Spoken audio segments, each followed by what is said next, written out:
Hey guys.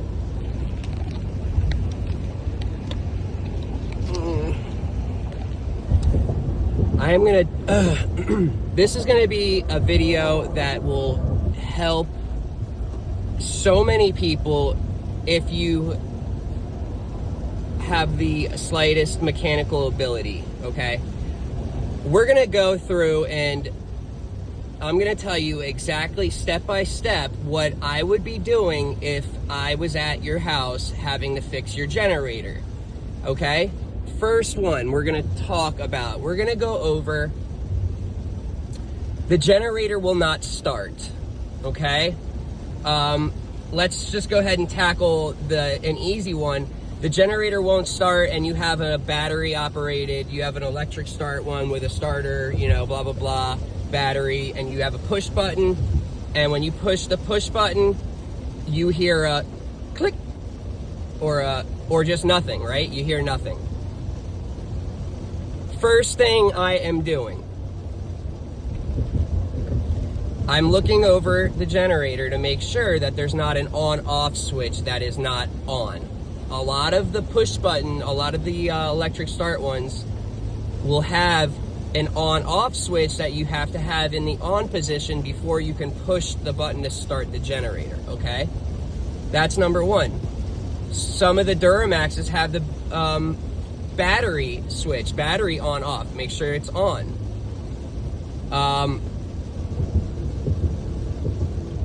Then, if that was the case, and I found that that was not in the right position, obviously put it in the right position, press the start. Does it start? Cool. If not, all right, let's keep it on moving. What are we checking next? Now, on a lot of the units, there's a fuse that is in line where the starter is. Look for a fuse. If you can't find one, whatever. Ultimately, 90% of the time, it's the battery, okay? 90% of the time, it's the battery. Reason one, the reason why it's always the battery, because you guys do not ever buy a trickle charger. Not every generator, and it's a huge majority of the generators, do not charge the battery when it's running. So that battery's never being charged. It's only being drained by starting your generator. So that will kill your battery real quick, especially food trucks, since they use their generator all the time. You have to have a trickle charger hooked up to it at night when you have your food truck parked wherever it's parked. You have to have it. So you know how you basically, when you park your food truck at night, you hook it up to shore power? Well, buy a trickle charger. I'll put in the link in the description, the one that I recommend. It's the best of the best, and it's a super smart trickle charger. But what you do is just hook up that trickle charger to one of your outlets in the food truck, either have an extension cord, and keep it hooked up to the battery at night. And that'll keep that battery lasting you 3 years, not just 6 months or a year. Okay? So, having a cheap multimeter is highly important because, you know, then you're able to check what the voltage is at your battery. But ultimately, if your push button is not starting, it's 90% of the time it's the battery. A quick way to figure that out is go get the booster cables or that booster battery pack that I was telling you about in another video that, you know, is popular nowadays, where you don't need jumper cables to hook up to another car. You have your booster jumper cables. It's a battery pack with jumper cables that you can crank your car with. Go get that, hook it up to your generator battery while it's connected to the generator, red to red, black to black. Try and start the generator. Does it start? Awesome. You know it's your battery, right? Cool. Next step, next issue that can occur. Let's go ahead and tackle when you turn the fuel valve on,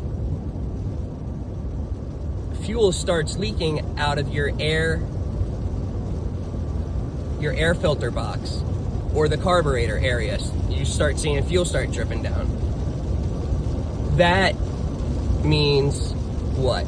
Well, it means that in your carburetor where the bowl is, there is a float which floats on the fuel as it fills the bowl up. As the fuel starts rising in the bowl, your float is like a buoy, and so it sits on top of the fuel. So when the fuel is low in the bowl, it's allowing the float allows fuel to flow come in, and as it rises, it shuts the fuel flow. So your float is stuck open, is what that means. Whenever you're leaking fuel out of the air filter box, it's because your carburetor is clogged up, and you ultimately got to take the bowl off the bottom and clean all that gunk up. Be careful, watch a video, because there's many little parts, and you can get confused real quick. Give me a call if you're confused, 954-649-7412. Okay, next. Say it's leaking out of the actual carburetor bowl. Well, your gasket's not sealing it correctly. Let's do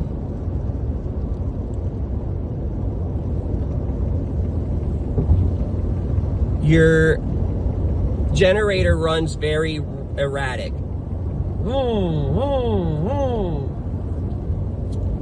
A lot of the times, that's a fuel problem. Your carburetor's like 60% clogged, and so it's still allowing fuel, but not the right amount, and so it's not getting the right fuel to air mixture, and that'll cause it to hunt. It's called hunt. See, I'm making this video, and as I'm making it, I'm thinking, dang, like a typical person's not gonna have the right tools to fix this stuff. But at least you'll know. Let's go to a very popular one. My generator will not start. It cranks, but it won't start. And let's go over the terminology of cranking and starting. When your generator, let's say you have a battery push start one. When you are pushing it and it's going, that's crank, crank, crank, crank, crank. That's cranking, right? When it starts, it's going, and it's humming away and it's running smooth. That is when it starts. So, is it starting or is it cranking? Is it not cranking? If it's not cranking, it's not even going, it's just going, or just nothing. Keep that in mind, all right? People get those confused, and when they're talking to me trying to explain something, I gotta slow them down and say, listen, is it doing exactly this?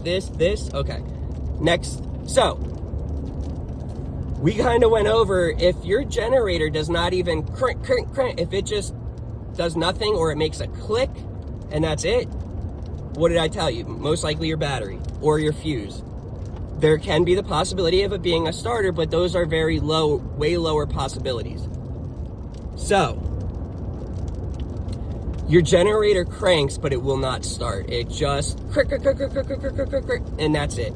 Number one, do not hold that push button for more than 6 seconds. You do not want to have your starter going for more than 6 seconds. Let go. Let it rest. If you do not let it rest, you will burn your starter out real quick. But, so it cranks, but it doesn't start. Make sure you've got all of the switches on your generator in the on position. Make sure you've got everything in the on position. Make sure your idle or eco switch is off. Make sure you've got fuel. Make sure you've got oil.